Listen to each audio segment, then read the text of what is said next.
Quem é você?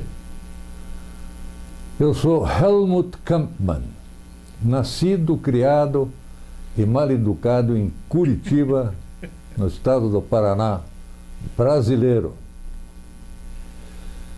Por que mal educado? Porque eu fui criado na rua, a partir dos 6 anos até os 10 anos, 11 anos. Então eu era praticamente um menino de rua. Ia em casa fazer as refeições, dormia, ia para a escola mais tarde e voltava o tempo todo nós fazendo brincadeiras na rua. Soltava raia, corria atrás de balão, ia tomar banho no Barigui. Naturalmente, naquela época, todo mundo pelado, nada de calçãozinho, não.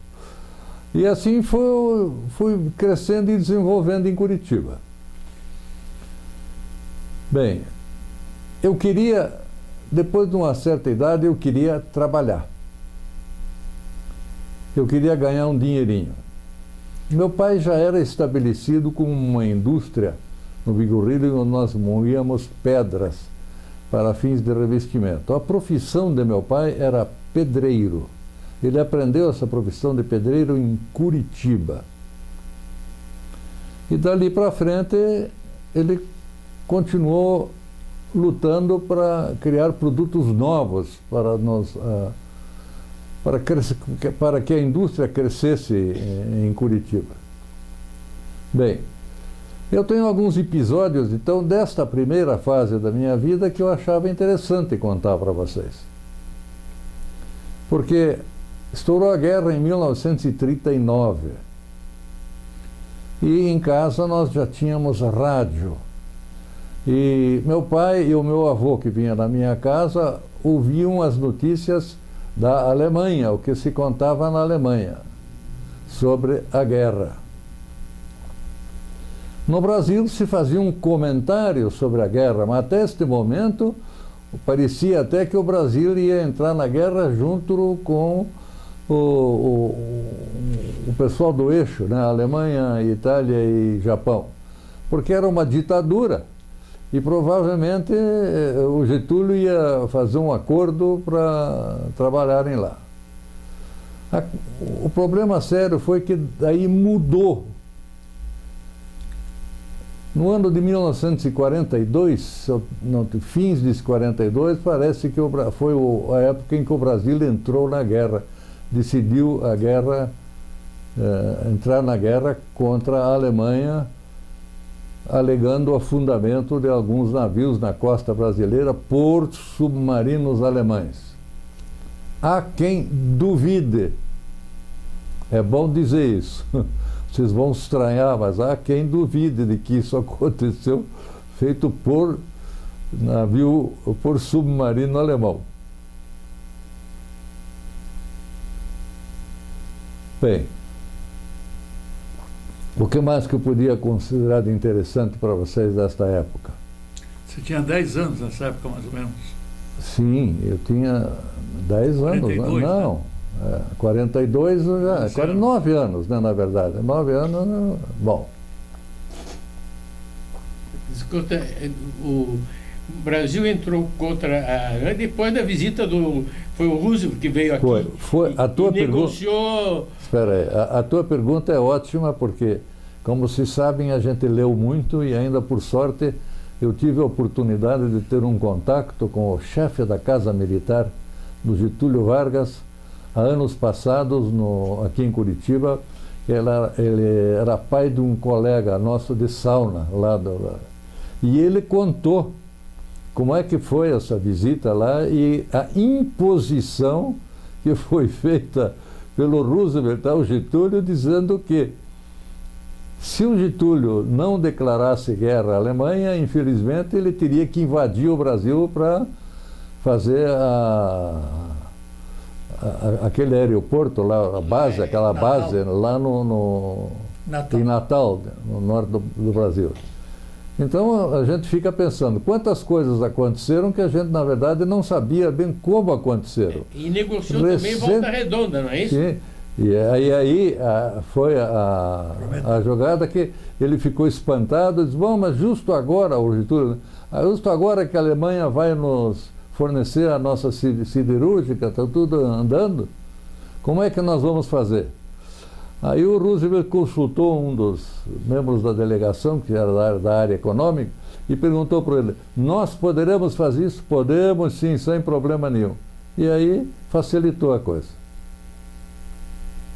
Bom, a partir deste momento complicou a vida dos descendentes de alemães, dos alemães que moravam no Brasil e dos descendentes de alemães, né?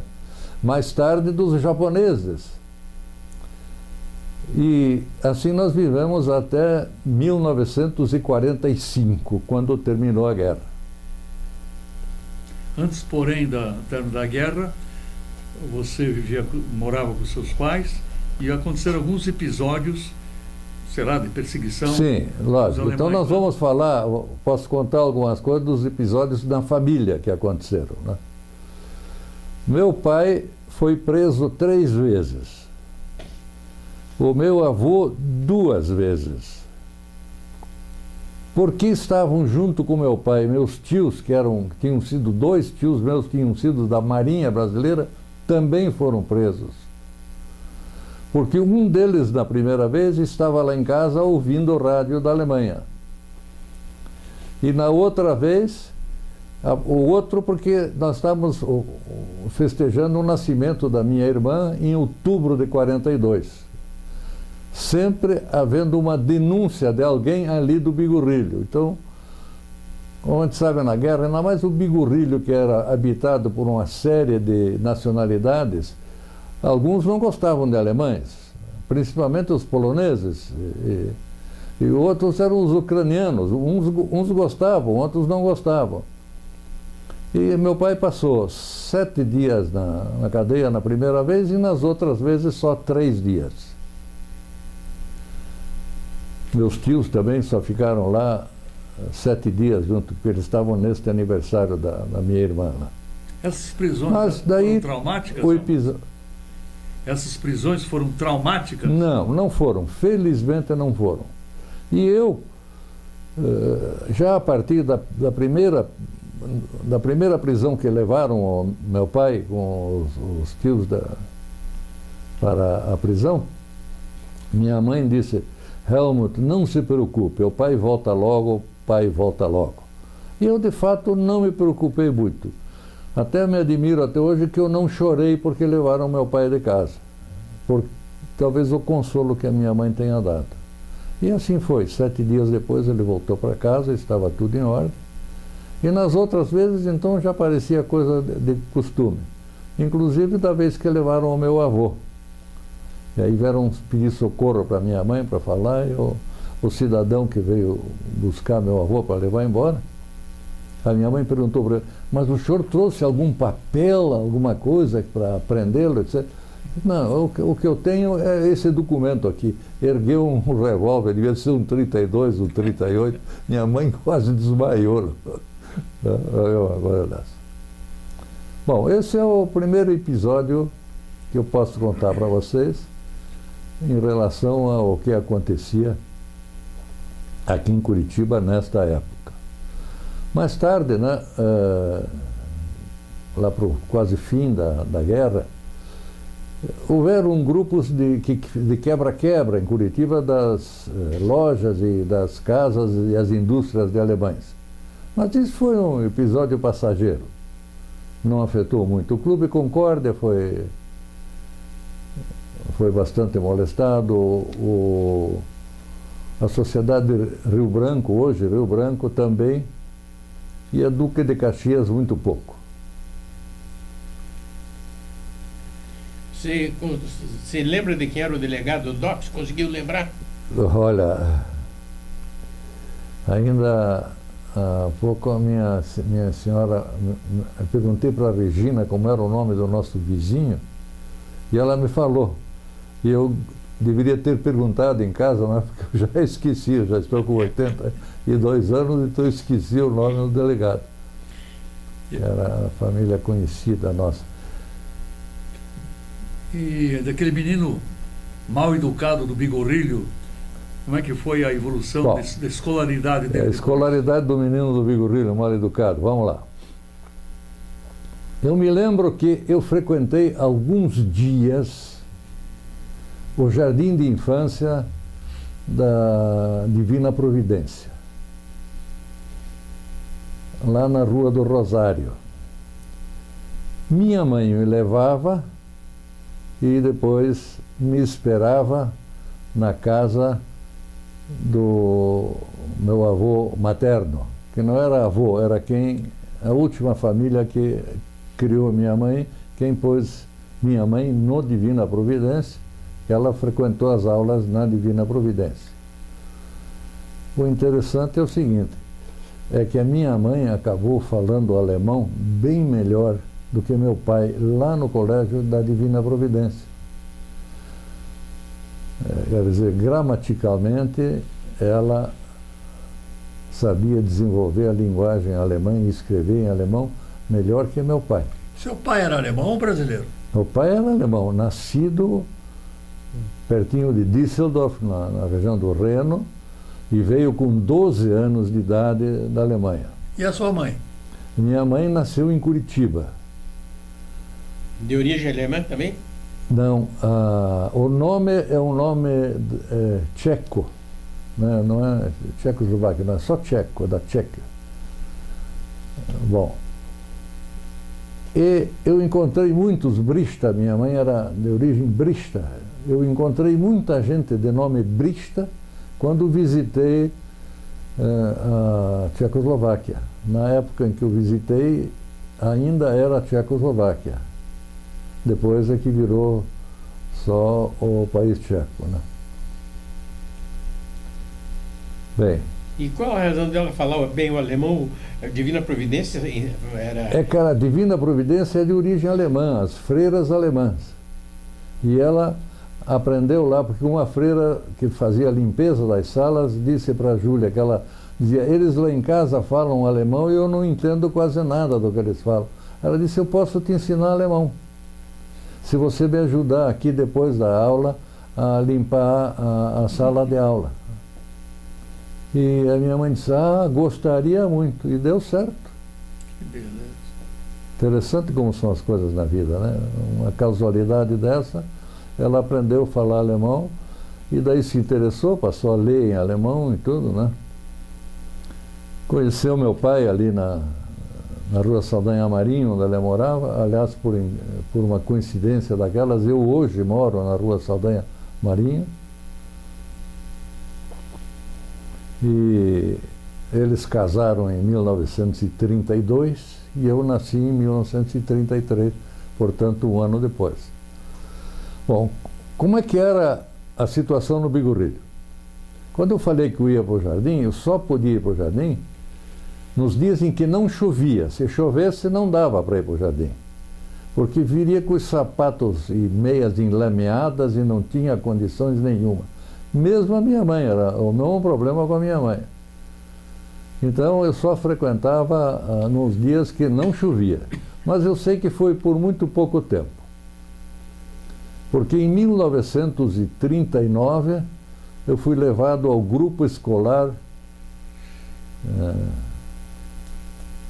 agora me fugiu o nome, 19 de dezembro, na Rua Desembargador Mota. E lá eu comecei os meus estudos. Quando o Brasil entrou na guerra, a coisa complicou um pouco, porque algumas crianças lá, na hora do recreio, me chamavam de quinta coluna, porque era descendente de alemão. E por incrível que pareça, uns anos, no terceiro ou quarto, acho que no terceiro ano, eu fui colega do filho do Blas Gomes, que era o cônsul da Inglaterra em Curitiba. E eu já tinha estado com ele lá na casa dele, porque uma irmã do meu pai, uma tia minha, a Madalena, trabalhava lá e me levava para brincar com o menino lá na casa deles. Que, aliás, um belo parque na época. Hoje, né? Hoje, você imaginem como aquilo ficou, porque aquela obra lá ocupou quase todo o local, né? Eles tinham lá uma belíssima propriedade, né? E esse menino também, o filho do Blasgon, ele formou-se em Direito e acabou indo trabalhar no escritório do Dr. José Rodrigues Vieira Neto. E é interessante eu contar um pouco deste episódio do Vieira Neto. Em 1946 ou 47, eu não me lembro agora quando é que foi a primeira eleição depois da guerra, se foi 46 ou 47. Havia já em Curitiba o Partido Comunista e um dia marcaram um comício do Partido Comunista lá no Bigorrilho, perto do local onde futuramente seria o ponto de ônibus do Bigorrilho.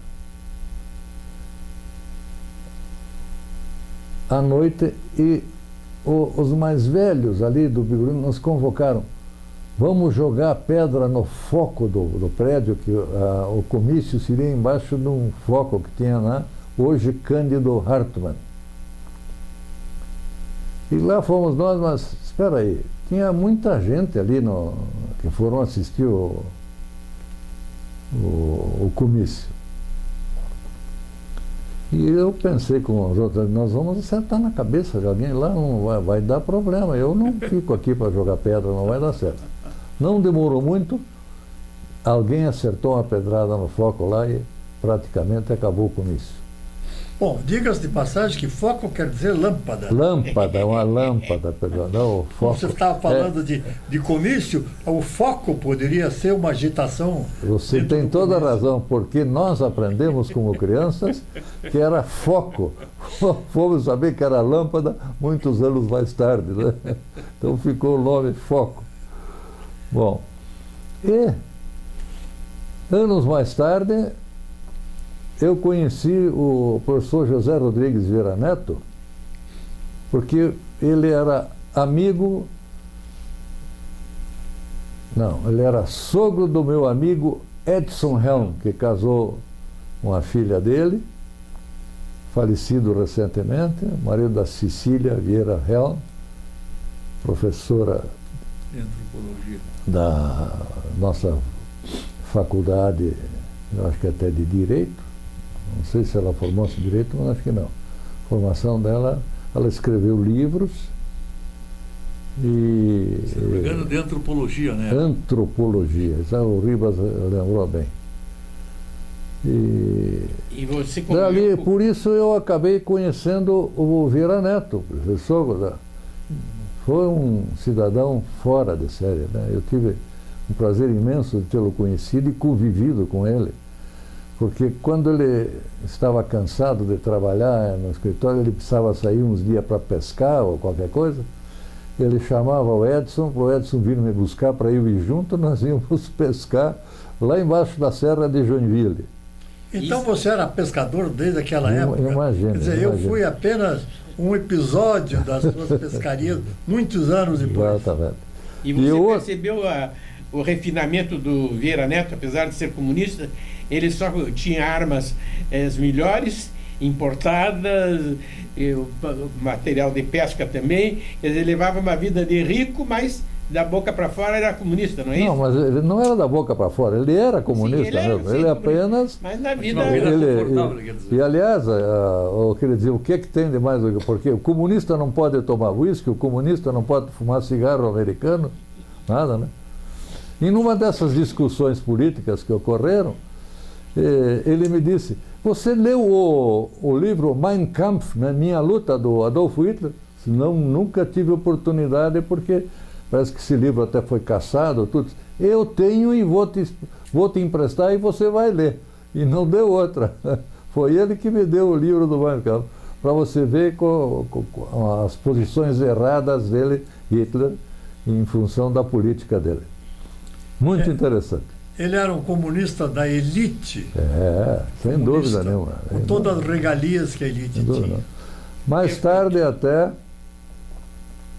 quando houve a Revolução de 64, Ele fugiu para não prendê-lo, e o Edison só me contava como ele chegava lá no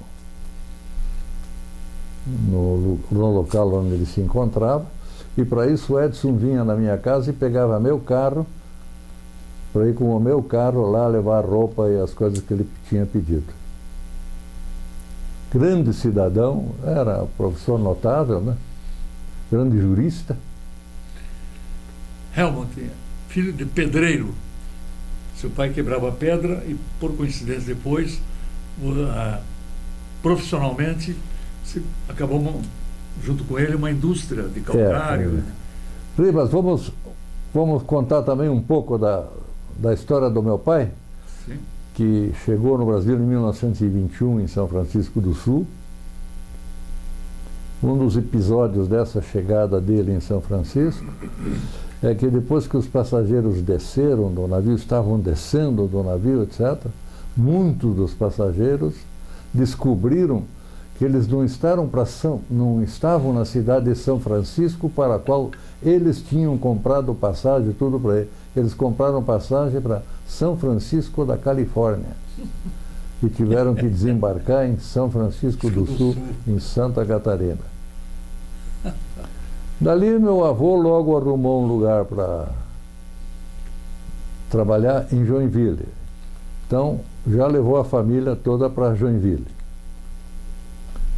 Eles devem ter ficado uns 2, 3 anos em Joinville quando nasceu a minha tia Madalena, que eu já citei aqui para vocês. E de lá eles foram para o interior de Santa Catarina, o Alto da Serra, onde estavam distribuindo terras para as pessoas. E eles foram para a cidade de Campos Novos, e lá eles se instalaram. Bom, meu pai, que já estava um gurizão, então, meio jovem, já meio homem já, foi trabalhar na fazenda de um amigo do dono da casa, ou da dona da casa, que alugou a casa para o meu avô, lá em Campos Novos. E meu pai ficou, então, morando nesta fazenda, e depois de uns tempos, o fazendeiro lá queria adotar meu pai. Só que meu pai não quis ser adotado. E ele contou, contando essa história, ele disse desta fase dele nesta fazenda, os empregados moravam num rancho todos juntos, dormiam junto neste rancho, que tinha fogo no meio da sala, e dormiam na pele do cavalo, aquela pele que se usa de carneiro. Pelego. O pelego, dormiam ali, e cada um tinha direito a ter um porco, e ganhava o cavalo que ele usava na fazenda, era dele, e uma vaca. Na hora em que meu pai disse que vinha embora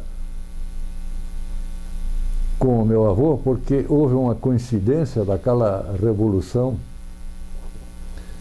que houve ali em Santa Catarina, na divisa do Paraná, na época do contestado. E foi um batalhão de Curitiba lá para apaziguar a situação. E neste batalhão foi um sargento que falava alemão, que encontrou meu avô. E ele perguntou ao meu avô, mas o que é que o senhor faz? Eu sou cinzelador, essa é a minha profissão. Cinzelador, eu trabalhava com metais, né? Usavam os cinzéis para fazer as figuras. O sargento explicou para ele, dizendo, olha, você venha para Curitiba, que lá tem muito mais condições, etc. Ah, mas para ir para Curitiba eu preciso ter dinheiro para comprar passagem, isso, e no momento eu não tenho. Disse, olha, eu vou falar com o meu sargento aqui, e ele, de certo, vai deixar você voltar agora com o batalhão quando nós formos para Curitiba. Dito e feito, meu avô veio para Curitiba. Ficou uns tempos aqui em Curitiba, mandou dinheiro para minha avó lá em Campos Novos. Um cidadão lá nos Correios viu que chegou um dinheiro para essa senhora que estava lá, soube que era ela, as filhas, e o filho não estava em casa. Não, tinha um filho menor, o João, que eu esqueci de contar. Esse estava, mas era um filho menor. E o meu pai, que era o maior, que podia eventualmente se defender lá do ataque do bandido lá, ele foi lá na casa, arrombou a casa com o pessoal dentro de casa e ainda esfaqueou minha avó, porque minha avó reagiu ao bandido. Imaginem a situação. Ainda bem que as pessoas ali da vizinhança já deram atendimento para a minha avó e ela se curou, etc.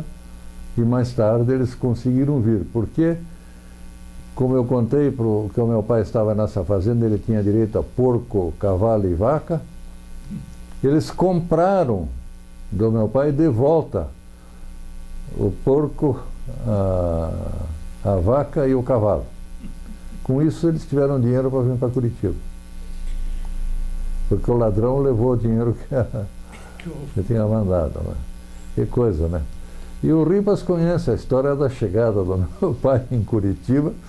Que o primeiro emprego dele foi trabalhar no açougue do Garmater, ali no centro da cidade. E meu pai um dia estava com fome, viu aqueles salames todos pendurados lá, não teve dúvida, cortou um pedaço do salame e começou a comer. Quando o Garmater ou alguém lá, o chefe, viu ele comendo salame, disse: mas como? Eu estou com fome. Disse: mas aqui você não vai trabalhar mais. Ele perdeu o emprego. Sabe o que ele foi fazer? Foi guarda-freio na estrada de ferro. Bem, interessante que lá eles, o pessoal que trabalhava com o trem de entrega de lenha, ele conheceu várias musiquinhas nossas, que já tinha conhecido alguma coisa lá na fazenda. Então meu pai, há muito tempo, cantava aquelas pequenas músicas que o pessoal que trabalhava nos trens, com um violão, uma viola, uma coisa, eles cantavam. E ele sempre disse: eu nunca me arrependi dessa fase da minha vida. Aí, quando ele voltou para Curitiba, havia um cidadão alemão que tinha uma turma de construção, na área da construção, e eles estavam fazendo o prédio da Sul América na Rua 15. E o rapaz notou que meu pai tinha jeito para pedreiro, etc., nos primeiros dias de trabalho lá que eles foram. E ele ajudou então a fazer o revestimento do prédio da Sul América na Rua 15. Terminada esta obra, ele foi trabalhar no muro do Graciosa Country Club. Tá vendo? E para lá ele já podia ir, dia de chuva, não precisava ir de bicicleta nem nada, porque ele saía do Bigurilho e andava até a cidade e pegava o bonde e ia com o bonde para o Bacaxiri. Mas conte um pouquinho de você. Sim. Vontade, depois daquela fase de garotão, isso. Não, ali para frente. Lá na escola, né? No 19 de dezembro, eu fui atropelado um dia por uma carroça. Vocês imaginem só como é que um guri é atropelado. Mas por quê? Pelo cavalo ou pela roda da carroça? Não, pelos cavalos.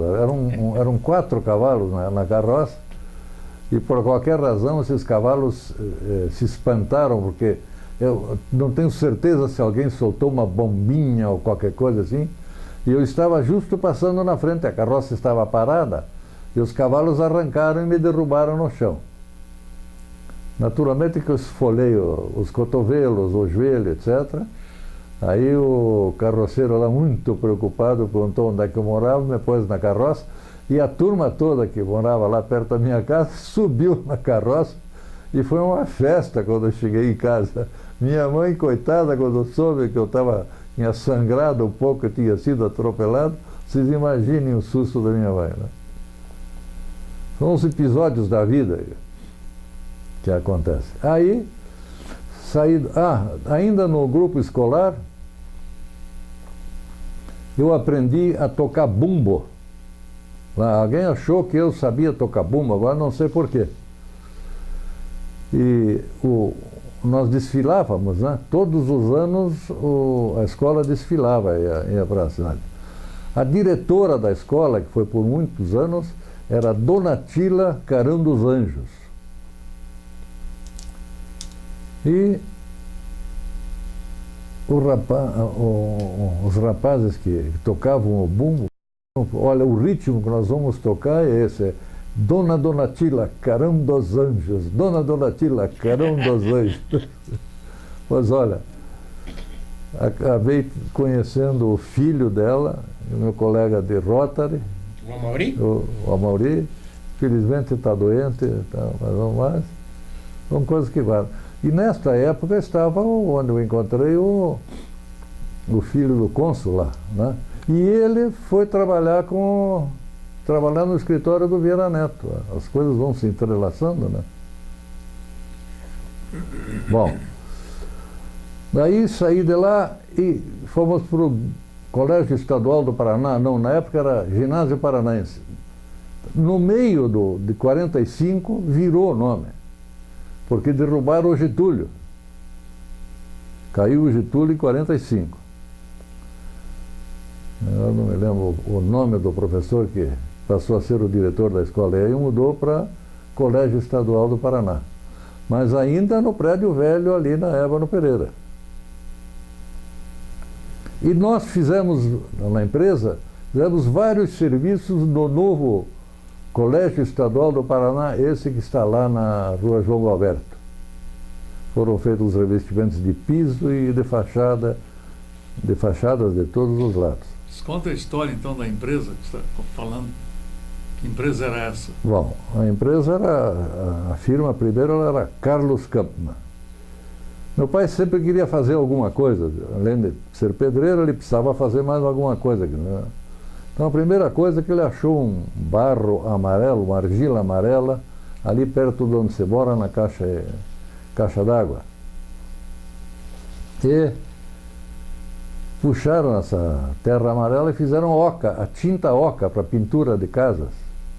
Então a primeira coisa que ele fez foi moer oca. Depois disso, que ele já tinha uma prática de moer, ele queria moer a pedra de granito cinza, esse granito do litoral que nós temos em todo o canto do litoral, porque o material vinha moído de São Paulo para fazer aqui em Curitiba. Lavado a ácido, né? Ele fazia aqui em Curitiba. Só que o meu pai não tinha dinheiro para comprar o britador. Precisava de um britador pequeno, mas precisava ter o dinheiro no britador. Ele conheceu um engenheiro de máquinas aqui na Rua Desembargador Mota? Não. Francisco, não é o nome, Brigadeiro Franco, aqui em cima. Engenheiro alemão. E esse engenheiro alemão emprestava dinheiro. Ele vivia de dinheiro emprestado. Ele emprestou dinheiro para o meu pai comprar esse britador. Aí deu certo. Aí desceram para Alexandra, uma estação antes de Paranaguá, e lá, com uma pedreira que havia lá, encomendaram a pedra, e a pedra vinha de vagão para Curitiba, depois de caminhão aqui da nossa estação para o Vigorrilho. O problema era quando chovia, porque entrar no Vigorrilho com chuva não era fácil. Lógico que com os anos tudo foi mudando, né? O Vigorrilho acabou ganhando um ônibus, que o nome do motorista do ônibus, não sei se era o dono do ônibus, também isso eu não sei dizer. Eu me lembro bem que era Passarinho. E recentemente eu li uma publicação aqui da Prefeitura de Curitiba de que o Passarinho era o nome do ônibus. Não era, a informação foi errada. Passarinho era o nome do motorista. E aí a coisa melhorou, né? Logo depois terminou a guerra, vieram os ônibus diesel. Eles não desligavam o motor tinha problema depois do motor pegar novamente, era muito melhor deixar trabalhando.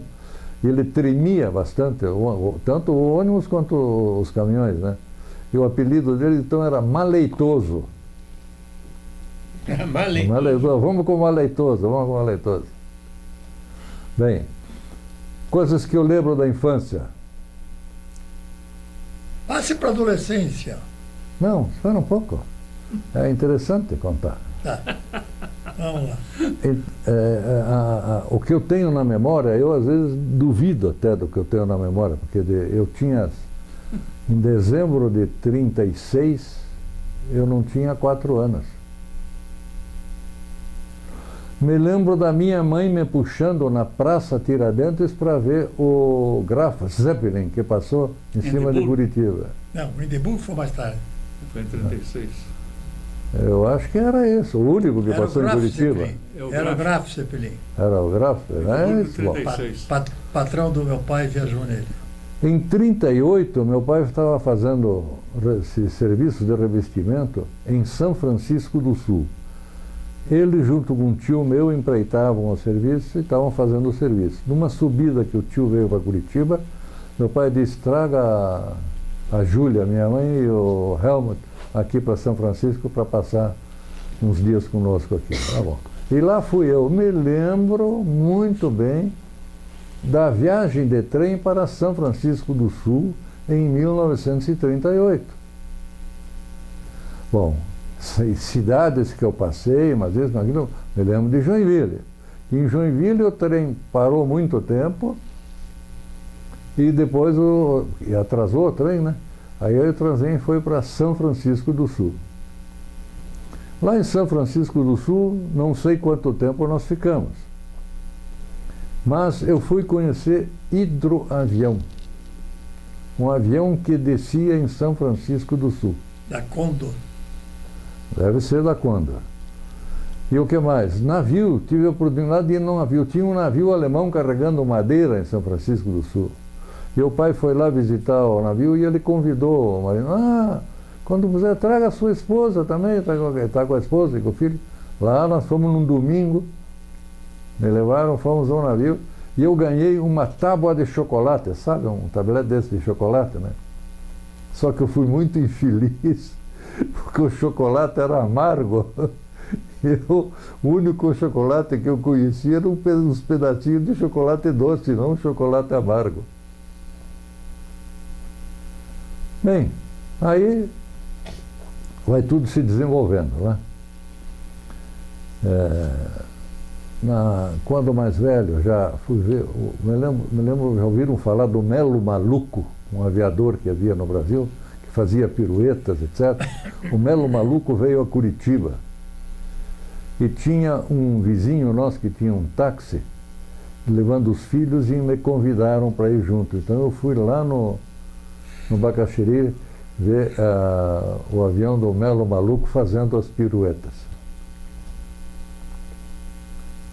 Bom, gente, a próxima foi o ginásio. Foi para o ginásio paranaense onde eu tinha parado, né? O ginásio paranaense. Do ginásio eu fui para 48 para o curso noturno, que era o Colégio das Normalistas, e à noite era um ginásio misto. Lá, na primeira formatura de ginásio, me convidaram para ser orador da turma. Aí foi o início da coisa. De lá eu saí e fui para o curso de contador da Escola Técnica de Contabilidade da Faculdade de Direito de Curitiba. Lá me formei em contador e dali eu queria muito fazer direito por um episódio muito interessante que aconteceu na vida do meu pai. Meu pai fez um serviço em Curitiba para um cidadão, que não vale a pena contar o nome. Esse cidadão não pagou o serviço para ele. E meu pai pegou um advogado. O advogado disse, não adianta ir lá reclamar com essa agência, eles ganham tudo, não faça isso, não perca teu tempo. Imagine, naquela época, né? Aí meu pai disse, meu filho, quando crescer, vai ser advogado. Só que eu fui fazer vestibular de Direito aqui e não passei. E o Edson, que era o meu amigo que eu contei já para vocês, diz, vamos fazer Ciências Econômicas à noite, porque nós tínhamos que estudar à noite. E fizemos o vestibular de Ciências Econômicas, passamos, e em 1956 eu me formei em Ciências Econômicas.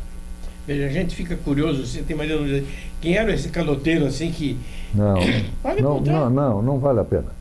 É vivo? Não, ele não, mas a família, né? Então, não é razão de ser. Depois diga em off. É. E a vida de voluntariado, quando você foi para o Rotary Club, teve várias ações importantes. Ribas. Como é que foi isso? Aí eu casei em 1954. Meu primeiro casamento foi em 54. E aí, em 58 nasceu a minha primeira filha, Cristine.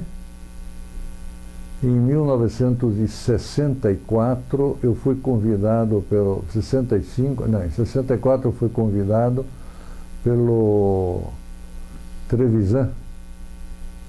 Hilton Trevisan, para ser membro do Rotary Oeste. O Luiz Orne, que nós já conhecíamos, era rotariano do Curitiba Centro. E o irmão dele, o João, era do Curitiba Oeste. E lá, eu já conhecia também o João. E lá de cara já me pegaram para ser secretário do Rotary. E olha, é uma das instituições internacionais que eu mais aprecio pelo trabalho humanitário que desenvolve, né? Só para vocês terem uma ideia, mais de $1 bilhão foi juntado para acabar com a poliomielite no mundo.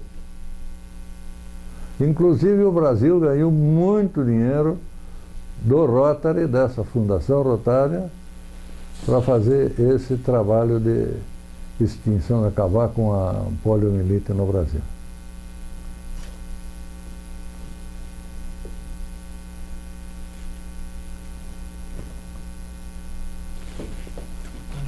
Então dá uma folguinha aqui para... No Rotary eu também fui presidente anos depois e continuo lá hoje com uma grande satisfação, grandes amigos que nós tratamos lá. Nós temos várias obras do Rotary na comunidade, mas não posso dizer que seja eu o encarregado. Nós fizemos muitos trabalhos. E, digamos assim, só é motivo para satisfação pessoal minha pertencer a um clube internacional e um clube local e dos amigos que fizemos, né? O próprio Ribas, que está aqui presente fazendo as perguntas, também foi companheiro nosso lá. Ele tem uma passagem muito bonita no Rotary, que ele conseguiu vários companheiros Paul Harris, que são aqueles que entregaram $1.000 para a Fundação Rotária para fazer vários dos trabalhos, inclusive esse, a erradicação da poliomielite no mundo. No Rotary eu acho que não tenho mais nada para contar, Ribas. E o Helmut empresarial? Bom, aí tudo começa quando eu decidi que na minha vida eu queria ser aviador. Me empolgou muito as piruetas do Melo Maluco. E eu gostava de avião, de ver avião, de enxergar avião. Então eu queria ser aviador.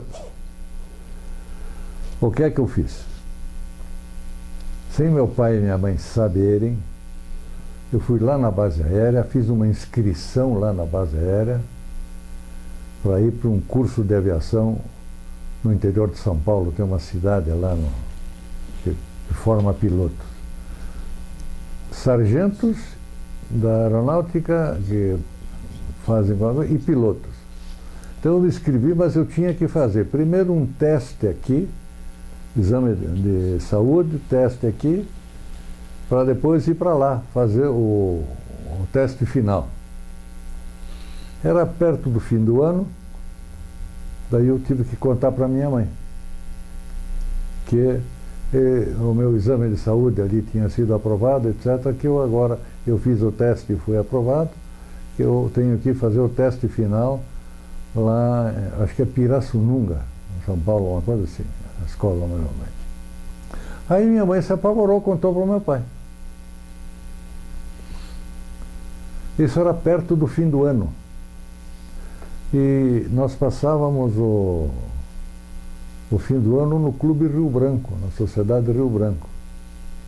E lá na Sociedade Rio Branco, quando foram os cumprimentos de 31 de dezembro, meu pai me disse: mas Helmut, eu estou fazendo tudo isso por tua causa, por causa da família, e você vai embora fazer uma outra coisa. Pense bem nisso, não faça isso, meu filho, vamos continuar juntos. Que aí eu já estava ajudando bastante o pai lá, né?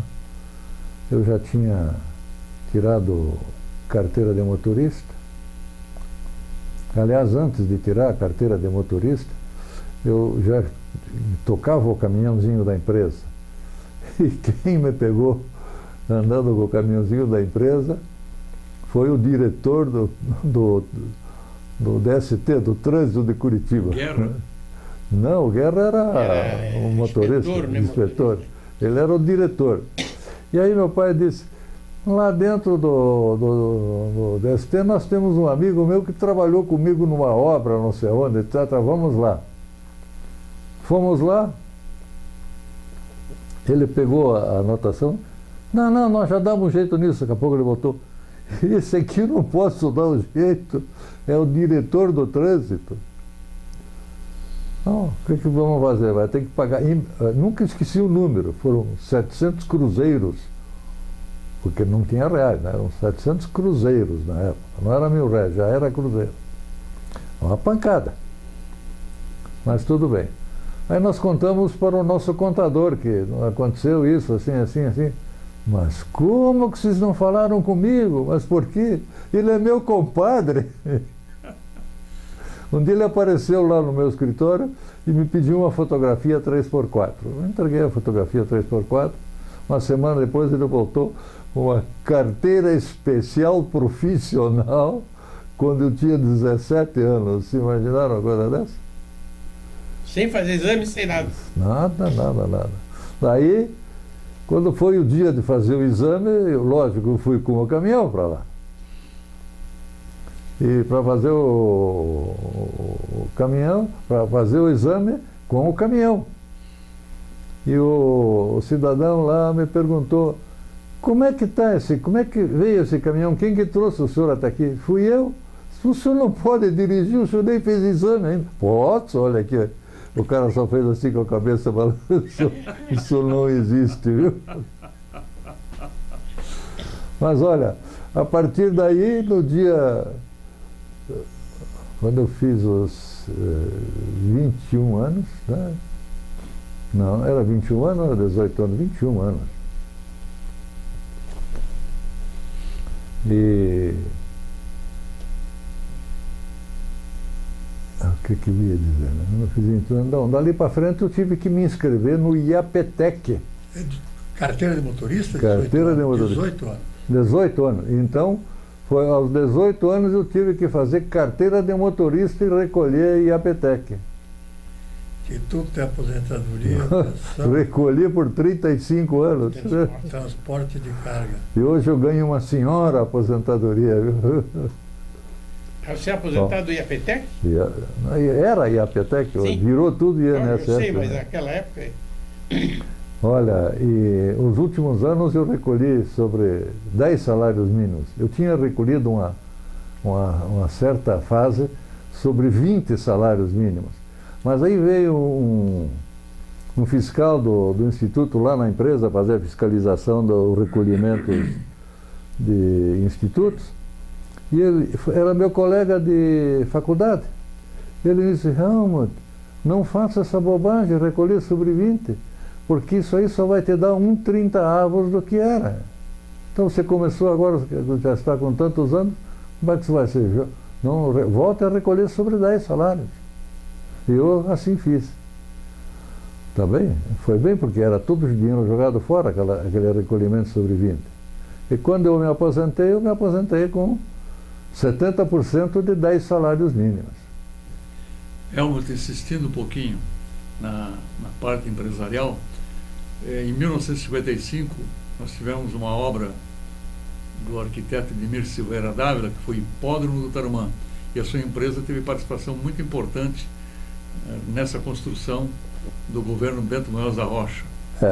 Bom, a empresa daí foi crescendo, né? Foi crescendo, nós começamos a fazer também os revestimentos de massa raspada.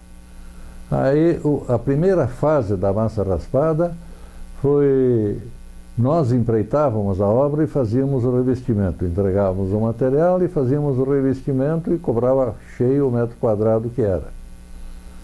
Anos mais tarde mudou, nós passamos só a vender o material, não tínhamos mais.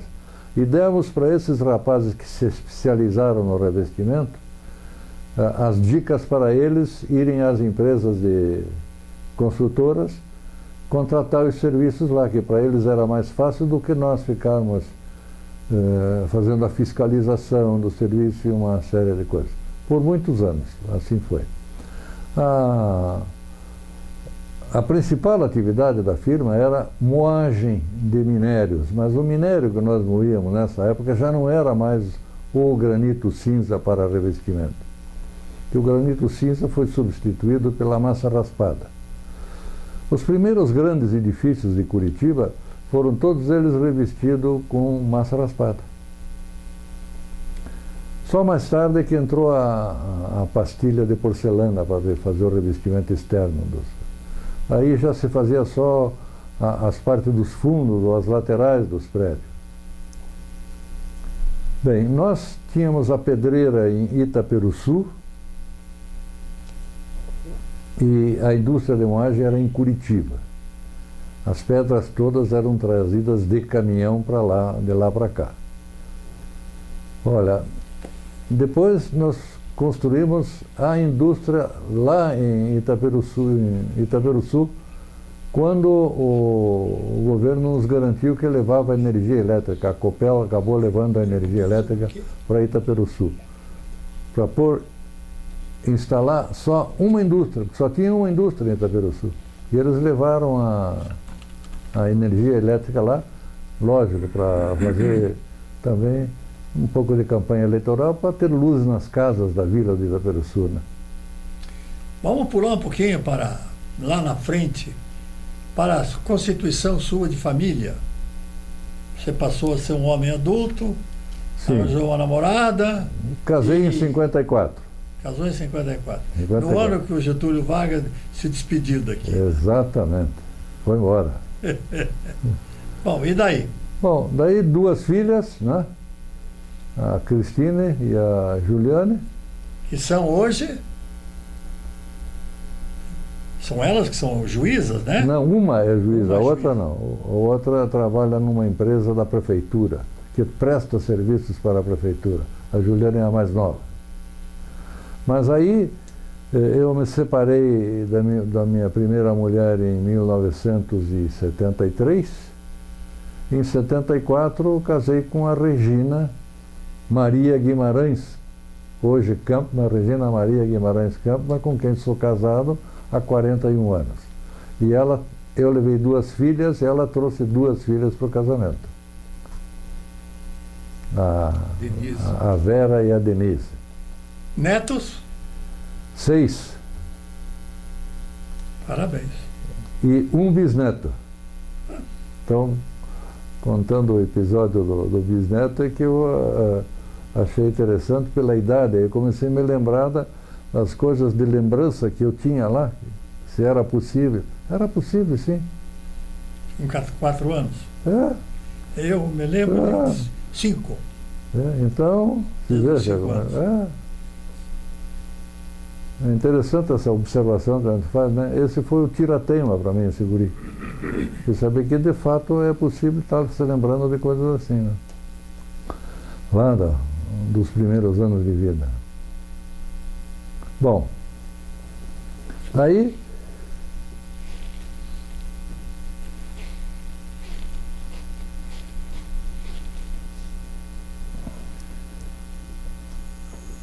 Bom, o que eu queria contar é o seguinte, é que em 1978 o governo lançou o programa de Procal, que era financiamento de calcário para a agricultura. E nós acabamos vendo o que aconteceu foi que o calcário começou sendo vendido com uma péssima qualidade, inclusive, que era o menor preço que vendia. Isso começou a irritar quem fazia coisas de qualidade, etc. Naturalmente, a briga foi feia, porque vieram financiamentos baratíssimos para a industrialização, etc. Até as duas fábricas de cimento que estavam na região de Rio Branco, uma em Rio Branco, outra em Itaperuçu, montaram a indústria de moagem de calcário. Por causa das facilidades, né? Custava barato, etc. Pois olha, os produtores de cal que fizeram as grandes indústrias de moagem de calcário, porque a sobra de todas as pedras que eles tiravam para fazer cal, praticamente jogaram fora. Aí deu o calcário para a lavoura. Bom, quem é que fazia material bom, quem não fazia material bom, não dá para distinguir. Então, qual seria a solução para nós?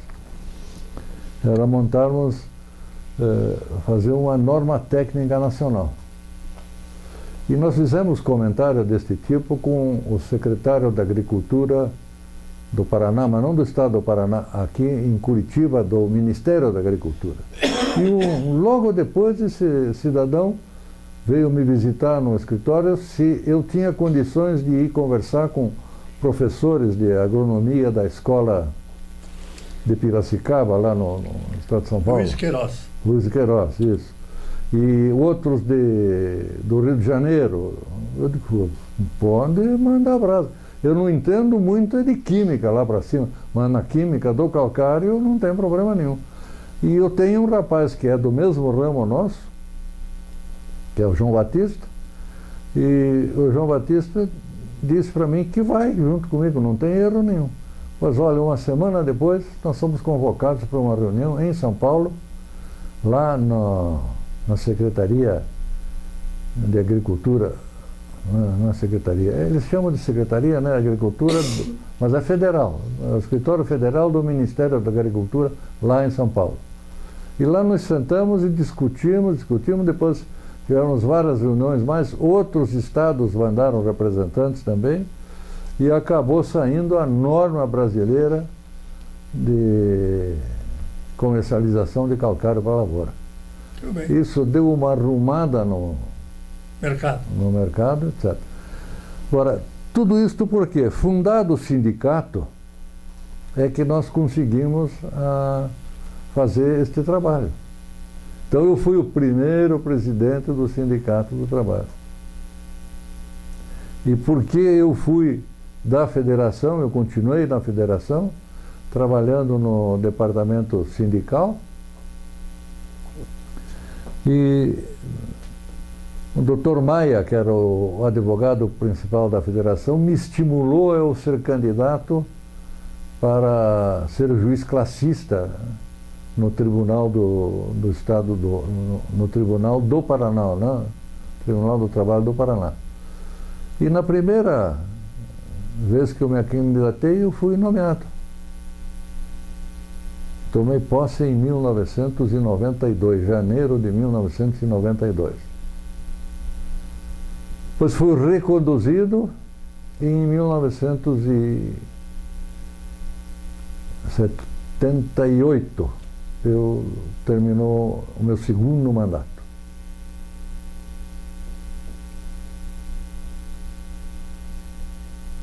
Era isso,